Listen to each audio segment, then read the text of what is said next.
If you enjoyed the video, make sure to subscribe and like the video. It really helps support us. Now, on to the story. This is a scary story written by a user. Blackwood National Forest, Oregon is a dark and creepy place. I should know. I've been camping there many times.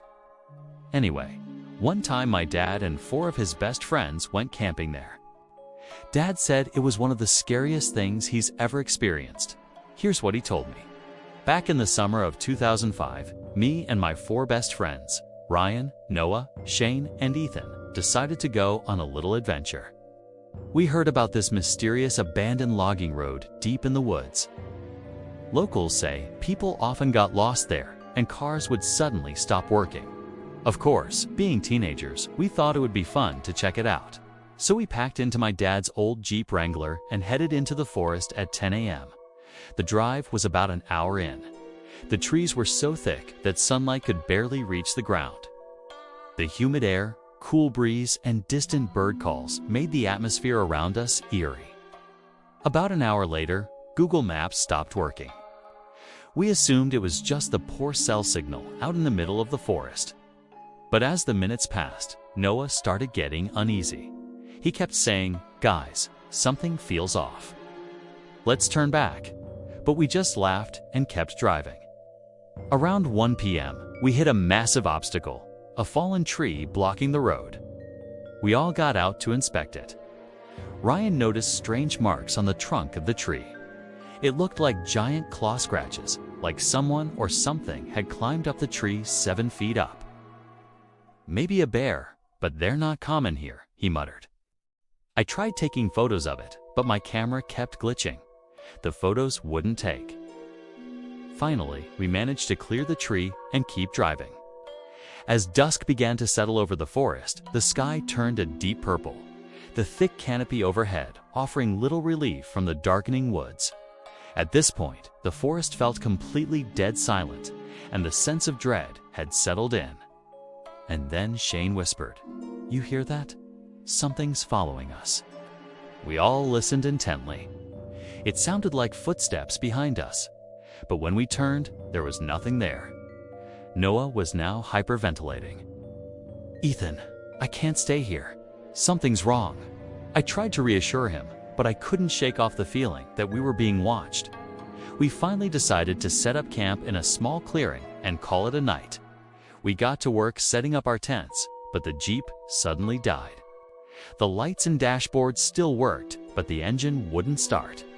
We managed to get a small fire going and ate some dinner, trying to keep things lighthearted.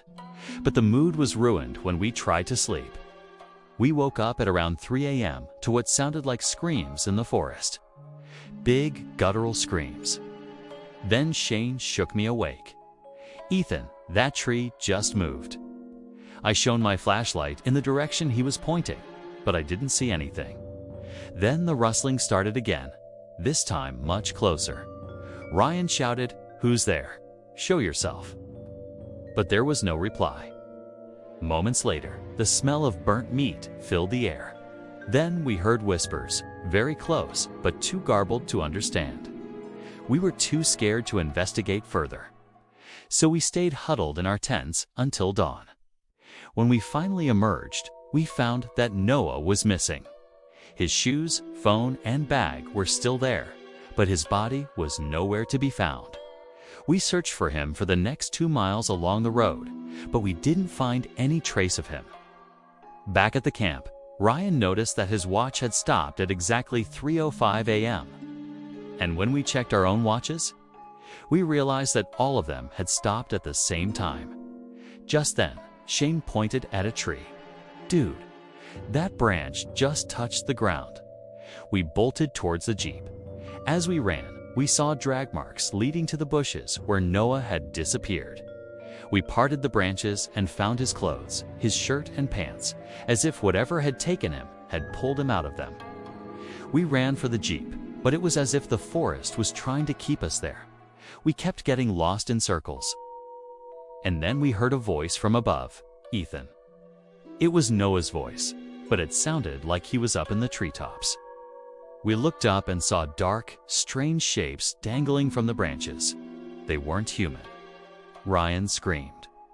When we turned, he was on the ground. We rushed to his side and found that he had strange puncture wounds on his arms. Whatever had taken Noah had now come for us. We didn't stick around to find out what it wanted. We left Ryan's body and fled. I don't remember how long we ran for, but eventually we stumbled upon the sound of church bells in the distance. Following the sound, we found a small, abandoned chapel. Inside, we collapsed, sobbing and terrified. An old hunter who was inside the chapel told us that sometimes certain places just aren't meant for the living. We thanked him, got in the Jeep, and drove home without looking back. Thanks for listening.